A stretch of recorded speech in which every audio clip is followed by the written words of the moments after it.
آج کل ایک ٹرینڈ آیا ہوا ہے کہ بھائی صحابی تو آپس میں بڑے شیر و شک کرتے، بڑی ہی ایک دوسرے کو جناب جناب کہہ کے بات کرتے تھے۔ تو چلیے ان کے بارے میں جانتے ہیں، اور یہ ساری قصے سنی شیعہ کتابوں میں مل جائیں گی۔ تو بھائی پاکستانیوں کے بارے میں مشہور ہے کہ یہ سنتے ہیں کبھی پڑھتے نہیں ہیں، تو پڑھ لیجئے، آپ کو انٹرنیٹ پہ ہی مل جائیں گی، آپ کو اپنی ہی کتابوں سے مل جائے گی، چاہے سنی ہو یا شیعہ ہو۔ پھر بھی اگر نہیں ہو سکتا تو مجھ سے کہہ دیے، میں آپ کو ریفرنسز دے دوں گا۔ اور اس میں ہم معاویہ اور ان کا ذکر نہیں کریں گے، کیونکہ ان کو وہ پتہ نہیں صحابی ہے بھی یا نہیں، وہ تو شیعوں کے بغض میں ان کو صحابی مان لیا گیا، ورنہ خود اہل سنت ان کو صحابی نہیں مانتے تھے بہت عرصے تک، کیونکہ معاویہ ہی وہ شخص ہے جس نے خلافت کو بادشاہی میں تبدیل کیا۔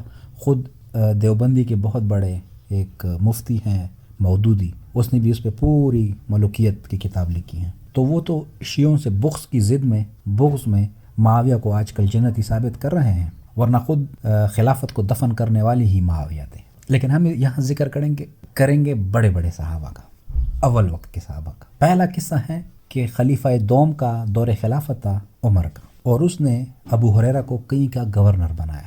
اب جب اس کا گورنرشپ ختم ہوا 2 سال بعد اور وہ واپس آئے، تو اس کے پاس بہت مال جمع کیا ہوا تھا۔ تو عمر نے اس کو روکا کہ تم تو جب یہاں سے جا رہے تھے تمہارے پیروں میں جوتے بھی نہیں تھے، اور ابھی اتنا مال کہاں سے آیا؟ تو اس نے کہا کہ تم نے بھی تو جمع کیا ہے۔ یہ کہہ کے اس نے کہا کہ آدھا مال بیت المال میں جمع کرو جو مسلمانوں کا ہے، اور آدھا تمہارا ہو جائے۔ اس نے کہا کیوں؟ جمع میں نے کیا ہے۔ اس بات پہ ان میں تو میں ہوئی۔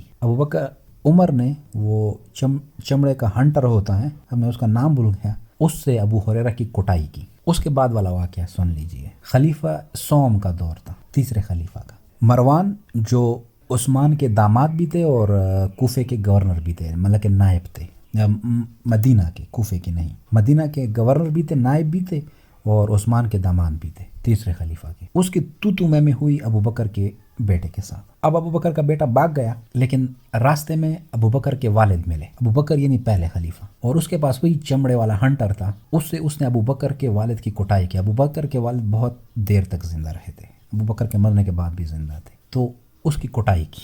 تیسرا واقعہ سن لیجئے۔ تیسرا واقعہ یہ ہے کہ عمر کے 2 بیٹے تھے، ایک عبداللہ ابن عمر، ایک محمد ابن عمر۔ جب علی چوتھے خلیفہ بنے تو دونوں نے نہ علی کی بیعت کی، مطلب کہ اب عمر کے بیٹے علی کو خلیفہ ہی نہیں مانتے تھے، بیعت تک نہیں کی۔ اور محمد ابن عمر وہ علی کے خلاف جنگ میں صفین میں مارے گئے۔ اگلا قصہ سن لیجئے۔ طلحہ اور زبیر دونوں بڑے صحابی، جب علی خلیفہ بنے، یہ دونوں صحابی اس لالچ میں تھے کہ علی ہمیں کوئی گورنرشپ دے گا، لیکن علی نے ان کو گورنرشپ نہیں دی، تو انہوں نے عائشہ کو لے کے جمل میں علی کے خلاف اعلان جنگ کیا، اور اسی جنگ میں مارے بھی گئے۔